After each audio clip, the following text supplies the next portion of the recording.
La Universidad Andrés Bello de Chile organizó el 24 de octubre de 2023 un diálogo internacional sobre la relación de Estados Unidos, China y América Latina. Aquí presentamos la primera parte de ese encuentro. Estamos en un mundo globalizado, todos lo sabemos, todos entendemos lo que significa eso, todos nos preocupa también aportar en ese aspecto. Y en ese sentido, para nosotros es sumamente importante entender cuál es el escenario actual que enfrenta Chile, que enfrenta Estados Unidos, que enfrenta China y que finalmente enfrentamos todos con respecto al desarrollo del presente y del futuro. Enfrentamos momentos sumamente dolorosos en el mundo, nos damos cuenta que el multilateralismo está a prueba, está bajo presión, momentos de guerra en distintos lugares, y eso nos debe hacer reflexionar también de cómo nos estamos defendiendo. Nosotros nos une una agenda global importantísima, no solo de minerales, de energía, de alimentos, sino que también de infraestructura crítica, sino que también de acercamiento cultural, de acercamiento de valores. Y es por eso que este seminario es sumamente importante y, como lo dijo Fernando, va a quedar un registro de este seminario para que después lo vamos a compartir y quede como una propuesta desde este grupo que reflexiona sobre algo tan importante para la academia y para las futuras generaciones y sobre todo para quienes también toman decisiones.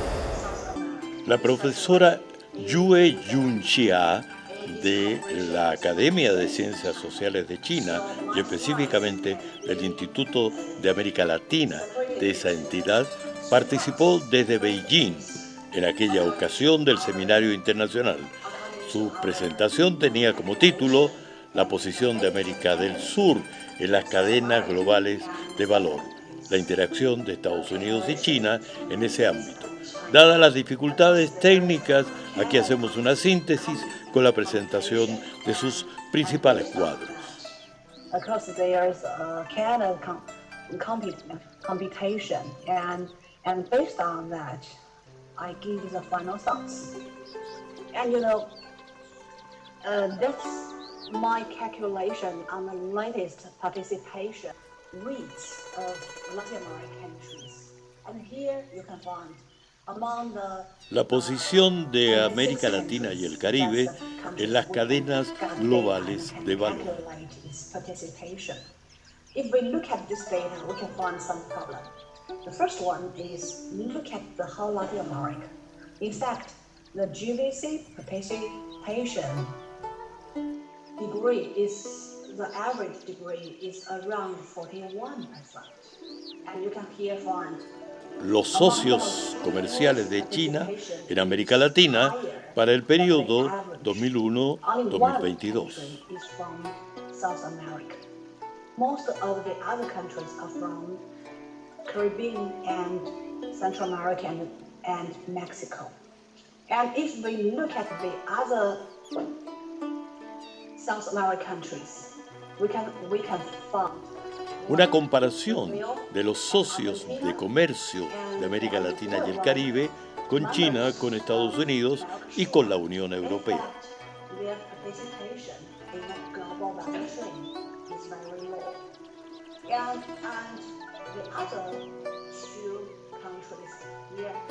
Los tratados de libre comercio de China.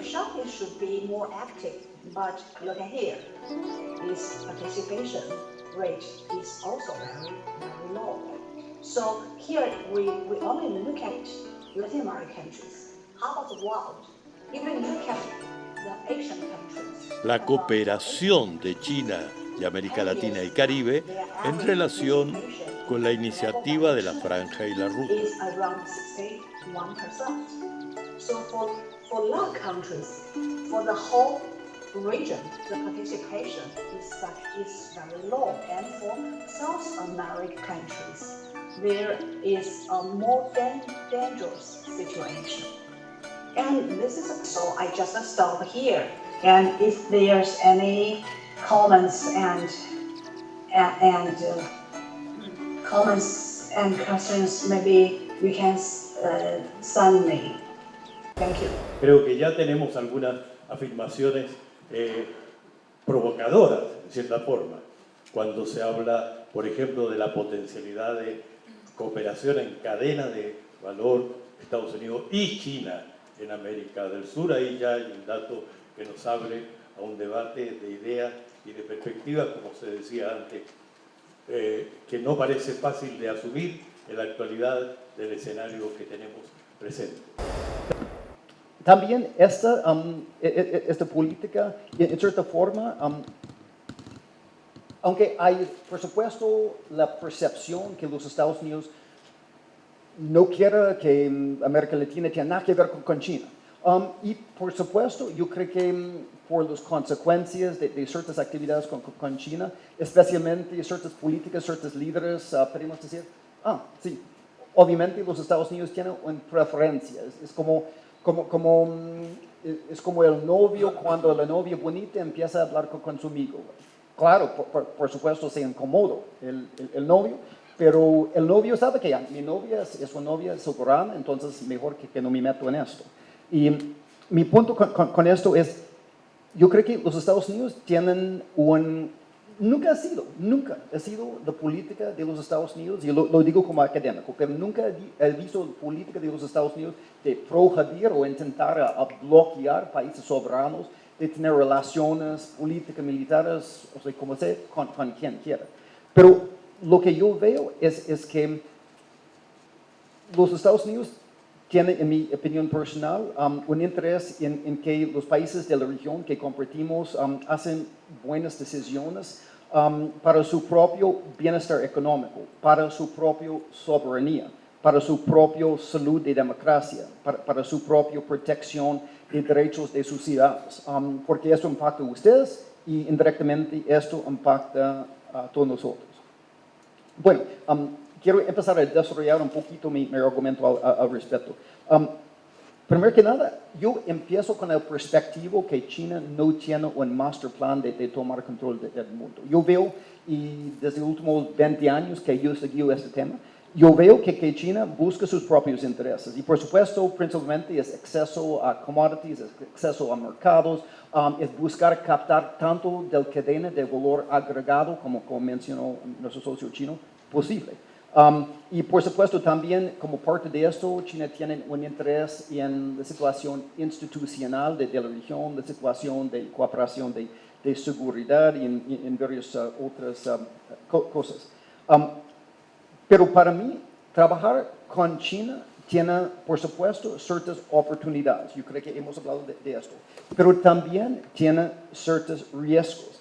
Y para mí, realmente, lo crítico para América Latina es la manera en que la región podría aprovechar las oportunidades y controlar los riesgos con otros socios como los Estados Unidos, Europa, etc. Tiene que ver con varias cosas. Transparencia, su salud institucional, su postura política de la región. Y yo creo que hay tendencia a veces, cuando hablamos de ganar, asegurar que ganar es ganar para el país y no solo ganar para los intereses particulares y personas formando los acuerdos. Número uno, obviamente hay cuestión de la situación de la economía china. O sea, algunas personas ya calculan que por su crisis inmobiliaria, por las distorsiones económicas que siempre ha existido en China, pero ahora ya más profundo, podría haber 4.5, pero quizás hasta algo tan lento como 2.5% crecimiento, con impacto en los precios de commodities. Yo creo que en el cobre ya se siente acá, en Chile y en ciertos otros sectores. Y por supuesto, esto implica que en ciertos sectores bancarios, que los chinos ahora buscan términos un poco más fuertes y se mueven un poco más cauteloso que antes han hecho, por ejemplo, en proyectos de franja y ruta en Asia Central y en otros lugares. Cuando hablamos de nearshoring, yo creo que una cuestión interesante es si ciertos países de América Latina, especialmente México, realmente están en posición de aprovechar de nearshoring en cuanto a situación de seguridad, en cuanto a situación de los costos de energía. O sea, justo esta empresa litio Ganfeng chino ya ha tenido problemas porque el gobierno de AMLO quiere acabar con el valor agregado de litio para sí mismo y ha cancelado como nuevos proyectos de Ganfeng, lo que me llamó la atención. Bueno, incluso el mismo Tesla ya está en duda si realmente quiere mover a México o no. Entonces, solo menciono que este concepto de nearshoring, lo que suena muy romántico, no es sin sus problemas. Número 2, yo creo que eso para mí es sumamente importante. Cuando uno tiene un socio de negocio, hay que entender la situación de su socio y la condición de su mismo. Para hacer de forma fría, realmente yo estoy en condición de aprovechar en este negocio con este socio. Y yo creo que podemos reconocer que China, con su rol del Estado, en coordinar, a veces mucho más eficaz que nosotros los gringos queremos coordinar, pero coordinar entre sus empresas y las empresas coordinando su mismo. Cuando uno intentan a realizar una inversión, es muy difícil, por ejemplo, Ericsson y Nokia de competir con Huawei cuando ellos controlan infraestructura, etc. Y por el lado de América Latina, reconociendo que hay una debilidad institucional, y dificultades a veces con la transparencia y a veces también una tendencia de mantener silencioso sobre ciertos riesgos de China con la esperanza de no impedir que China quiera invertir. Entonces, yo creo que todo esto a veces socava la habilidad de América Latina en el fin de aprovechar de esa oportunidad. Yo creo que de forma fría debemos reconocer esta posición en que estamos, en quién gana realmente en estos negocios.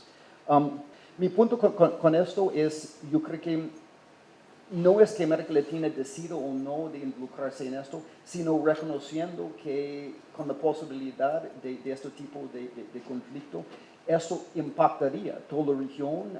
Yo creo que como tenemos un hemisferio compartido, son conversaciones que necesitamos incómodamente tomar. Bueno, para cerrar esto quizás mi punto crítico es, la cuestión no es que la región busque escapar de la competencia o aprovechar la competencia. Quizás para mí, en esta región que compartimos, la cuestión más clara es cómo la región mejor navegue sus propios autointereses. Y navegar, para mí, no es solo decidir cuál regalo es más grande o más bonito. Es cuáles tipos de socios mejor conviene a la región, cuáles principios de transparencia, de gobernabilidad, de pensamiento, de conversaciones. Y yo creo que en esto hay espacio para trabajar con China, para los Estados Unidos y todo, pero a través de esta institucionalidad fuerte, para asegurar que tenemos una región de prosperidad y paz para todos. Esto es una temática que acá en Chile fue traída por los colegas chinos como Carlos Forti, Jorge Hain, Carlos Aminami, llamado no alineamiento activo, ¿no? O sea, cómo se puede sacar, ¿no?, en un contexto en que hay una competencia, ¿no?, cómo cada país puede sacar sus propios intereses. Y esto es muy importante porque me gustaría demarcar, ¿no?, cuáles son los intereses de Brasil. Los intereses de Brasil son desarrollo, la reindustrialización verde y el combate a la miseria y la desigualdad. Esto es aquí lo que plantea el gobierno de Brasil, aquí lo que nosotros buscamos en las relaciones internacionales. La pregunta acerca de los impactos de la competición entre Estados Unidos y China en América del Sur, ¿no? Yo voy a hablar en particular de Brasil, ¿no? Es algo que nos trae un desafío muy grande. ¿Por qué? Porque en Brasil, yo pienso como en Chile también, nosotros tenemos una cabeza y un corazón muy cerca de Estados Unidos. Pero nosotros tenemos la billetera que está muy cerca de China. Y la pregunta es, ¿por qué nosotros estamos hoy negociando mucho con China, con Corea, Japón, con Asia, desplazando, por ejemplo, Estados Unidos y Unión Europea. Es porque las cadenas de valor se migraron para allá. O sea, es que el crecimiento del ingreso, la creación de una nueva clase media se fue para China y un poco para India, y disminuyó en mucho la clase media en Estados Unidos, en Europa e incluso en Brasil. O sea, nuestra vinculación con China, con Asia, hoy es un resultado de la globalización liderada por Estados Unidos. Esta es una cuestión muy importante que me voy a reportar a Jake Sullivan, que recién, cuando se trata de hacer este cambio de concepto, no más desacoplamiento, pero disminución de riesgo. Hablaba que, son las palabras de Jake Sullivan, imaginábamos que la abertura comercial traería empleo, traería mejor calidad de vida y tal. Y llegamos hoy, y que estamos constatando en Estados Unidos que las promesas de la globalización para Estados Unidos no resultan en logros para la mayor parte de la población e incluso para los trabajadores de Estados Unidos. O sea, entonces nosotros estamos en la posición en que nos colbe el proceso de globalización, de la implementación de las políticas lideradas por Estados Unidos de los años 80. Es claro que se imaginaba un determinado rumbo de la globalización en que el valor, la economía creativa, el marketing, design, innovación, se quedase solamente en los países industrializados tradicionales y que los países como India y China no pudieran lograr avances en las cadenas de valor, en la creación de marcas, en la creación de design, incluso de nuevas tecnologías. Entonces nosotros estamos en este punto en que nos colocaba, mira, usted no puede se quedar con Huawei, porque hay una cuestión de seguridad, y que Huawei tiene vínculos con el Partido Comunista Chino, y que esto para la seguridad regional es algo muy difícil.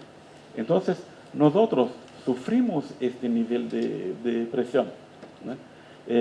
Pero se podría preguntar, ¿y por qué, además de la presión, a pesar de la importancia de Estados Unidos, a pesar de los vínculos militares que son muy fuertes entre las Fuerzas Armadas de Brasil y de Estados Unidos, el gobierno de derecha de Bolsonaro, no un gobierno de izquierda, va a aceptar la cuestión de Internet de 5G? Porque hay una cuestión, nosotros hablábamos ayer, hay una cuestión de intereses. Por ejemplo, toda la estructura de telecomunicaciones ya está hecha desde los 2G, 3G por Huawei. Desplazar Huawei significaba un costo excesivo para cambiar toda la estructura y esto podría comprometer el negocio. China, CTG China ha comprado una concesión de generación de energía eléctrica y transmisión de energía eléctrica de Duke Energy, o como había comprado otros activos de AES de Estados Unidos. Y ahí se plantea las cuestiones de inversiones, por ejemplo, para desarrollar paneles solares, la creación de la economía verde, y se va por ahí. O sea, es algo que es palpable, es algo que entra en la cuenta del mercado, una inversión que entra bajo de la institucionalidad de Brasil. Yo creo que leí ayer en su libro que hablaba que en los países más institucionalizados se iniciaban las parcerías público-privadas, distinto de países que son menos institucionalizados. Entonces, se hacen las inversiones, y que son inversiones muy importantes acerca de Brasil. Nosotros nos quejamos de la presencia de Estados Unidos, pero también nos quejamos con la ausencia de Estados Unidos. Esa es una cuestión muy contradictoria, porque nosotros podríamos preguntar, para finalizar, ¿cuáles las políticas de Estados Unidos para América Latina en los últimos 30 años. Hay dos políticas. El combate a la guerra a las drogas y la cuestión de inmigración. Y la cuestión de fondo, ¿no?, que es preguntar, ¿no?, cuáles son los orígenes de la migración ilegal. Lo que pasa en el Triángulo Norte de América Central o lo que pasa a partir de Venezuela o Ecuador, que van a atravesar la selva en Costa Rica, ¿no? La cuestión es, ¿no?, son inversiones. La vicepresidenta Kamala Harris, en su primera visita internacional, se fue a México, Guatemala y Honduras, ¿no?, y hablaba en ayudar a combatir las causas de la migración ilegal, ¿no? O incluso la cuestión ahora que es una tragedia, ¿no?, más de 100.000 estadounidenses por año muriendo con fentanilo, ¿no?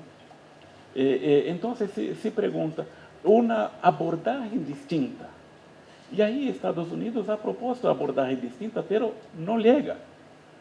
La cuestión de América crece, ¿no? Nosotros tuvimos esta promesa que fue hecha en 2019 a partir de proyectos de energía.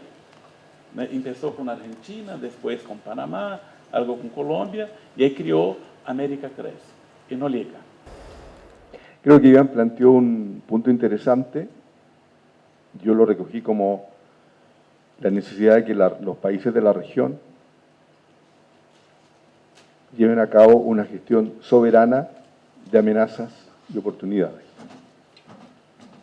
Eso me parece que es un buen punto de partida para definir estrategias, tanto en comercio como inversión, que son mis ámbitos, y seguramente, para la redundancia, en seguridad, que es menos mi especialidad. Y claro, nosotros lo que tenemos en comercio, en los últimos 20 años, particularmente desde que China ingresa a la Organización Mundial de Comercio, es que China pasa de ser un socio marginal de América Latina a ser el principal socio comercial de América del Sur. Y eso es un dato de la causa que difícilmente se va a modificar en los años próximos. Ahora, la dificultad, y creo que Marcos lo planteó bastante bien, es que este tipo de preocupaciones existiendo aún no descorazonan a los gobiernos de la región, del papá a la región.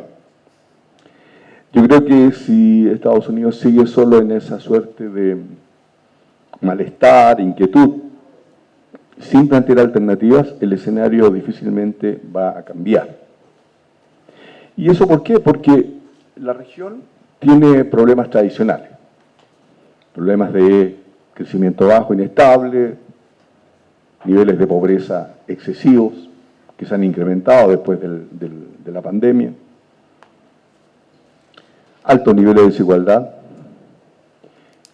y un largo etcétera, pero a eso se agregan desafíos nuevos, cruciales, como la transición energética, la transición digital, la preservación del medio ambiente. Para América del Sur, cada punto de crecimiento chino es más importante que un punto de crecimiento de Estados Unidos. Y ese dato difícilmente se va a modificar. Y cuando la prensa occidental, o por ignorancia o por interés, pone el énfasis en que China está creciendo al 4% y no al 10%, la verdad lo que hace es desconocer la esencia del fenómeno chino.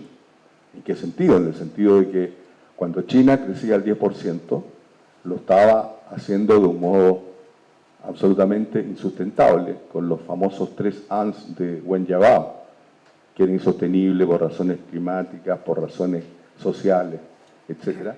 Y por lo tanto, la reforma económica china, lo que buscaba y sigue buscando, es desplazarse desde la industria pesada hacia industria más sofisticada, hacia servicios, fortalecer el mercado doméstico, ampliar el espacio al consumo, que sigue siendo muy bajo, modificar su patrón energético, y todo eso va de la mano, iría de la mano, también con un cambio en la estructura del empleo. Y en número eso significa que hace 10, 12 años China necesitaba crecer en torno al 9-10% para generar 11, 12 millones de empleos urbanos, de manera a mantener constante la tasa de desempleo. Hoy día esos 11 o 12 millones de empleos los genera creciendo al 4 o 4,5%. una gran lección que, en mi opinión, China obtuvo de la Unión Soviética era evitar el patrón soviético que fue concentrarse en la carrera espacial y en la carrera militar, pero descuidar la economía, descuidar la infraestructura, descuidar la tecnología, descuidar la innovación. Por lo tanto, cualquier posibilidad de un conflicto mayor entre China y Estados Unidos obligaría a que China orientase recursos que podrían ir a innovación y tecnología hacia temas militares y de seguridad, y obviamente dificultaría el llamado sueño chino. Y el otro punto interesante que me parece importante destacar, lo mencionó Marco, y es que el vínculo actual de la región con China es resultado expreso del tipo de globalización que impulsó Estados Unidos. Y aquí hay un punto que me parece importante subrayar, es que hay una carrera desatada entre China, Estados Unidos y la Unión Europea, por supuesto con posiciones distintas, con niveles, digamos, distintos en cada gran actor, sobre el dominio en la electromovilidad.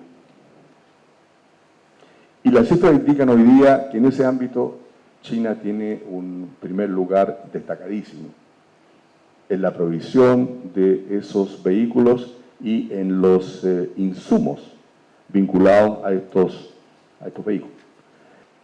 Hay una duda, ¿no es cierto?, por lo menos yo la tengo, respecto de qué viene después de este ciclo de 40 años de globalización neoliberal, que paradojalmente parte en 1978, si no mal no recuerdo, con Margaret Thatcher, del Reino Unido, y el 1981, ya cuando asume Reagan. Y es notable que quienes se bajan de ese carro de globalización es primero el Reino Unido, con el Brexit, y luego Estados Unidos, sacando a Trump de la Casa Blanca. Es como una película italiana, ¿no es cierto?, que termina igual como empieza. De aquí en adelante hay un ciclo que está abierto, no sabemos a dónde va a evolucionar. Y en ese ciclo de incertidumbre respecto de las grandes tendencias, lo que sí tenemos claro es que el cambio climático está amenazándonos crecientemente, y desde ese punto de vista la transición energética es la tarea de las tareas. Y por lo tanto, aquellos países que no le hicimos caso al sueño de Fernando van Silber de la transformación productiva, no la hicimos. Fernando empezó a hablar de eso en los años 80. Hoy día, 40 años después, necesitamos que esa transformación productiva, que sigue siendo urgente, esta vez sea verde y sea cada vez más digitalizada. No podemos dejar de hacer aquello. Entonces la cuestión es cómo en ese escenario la región puede moverse. Y obviamente sería tema de otro evento, tiene que hacerlo de manera más integrada, de manera más coordinada entre nosotros.